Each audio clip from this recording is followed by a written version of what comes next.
Hello నమస్తే, నేను మీ Lata from Kakinada. ఈరోజు టాపిక్ ఏంటంటే ఫీల్డ్ ఆఫ్ విజన్ చెక్ చేసుకోవటం ఎలా. సో ఫీల్డ్ ఆఫ్ విజన్ని పెరిఫరల్ విజన్ అంటాం. సో పెరిఫరల్ విజన్ తెలియాలంటే ముందు సెంట్రల్ విజన్ తెలియాలి.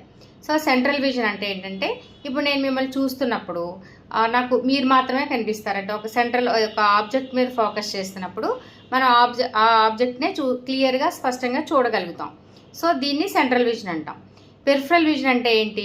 ఇప్పుడు అదే సెంట్రల్ ఆబ్జెక్ట్ని చూస్తున్నప్పుడు కన్ను తిప్పకుండా, సో సెంట్రల్ ఆబ్జెక్ట్ని ఫోకస్ చేసినప్పుడు ఈ పైన రూఫ్ ఆర్ ఫ్యాన్ చూడటం, అలాగే ఈ పక్క వాల్ కనిపిస్తుంది, ఈ పక్క వాల్ కనిపిస్తుంది, అలాగే కింద ఫ్లోర్ కూడా కనిపించడం.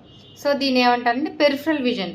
అలాగే ఫీల్డ్ ఆఫ్ విజన్ కూడా అంటాం. ఈ చుట్టూ కూడా మనకి కనిపిస్తుంది.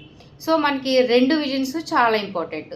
సెంట్రల్ విజన్ ఎంత ఇంపార్టెంటో, at the same time peripheral vision కూడా మనకి చాలా అవసరం. ఇది ప్రతి ఒక్కరు కూడా చెకప్ చేయించుకుంటూ ఉండాలి. అది ఎలా అంటే సెల్ఫ్ ఎగ్జామినేషన్ చేయించుకోవాలి. అంటే వన్ ఐ క్లోజ్ చేసుకోవటం, ఇలా ఇప్పుడు నేను చెప్పిన విధంగానే చెక్ చేసుకోవటం, అలాగే అదర్ ఐ కూడా. సో ఇది ప్రతి ఒక్కరూ ఎప్పటికప్పుడు చెక్ చేసుకోవటం మంచిది. Thank you.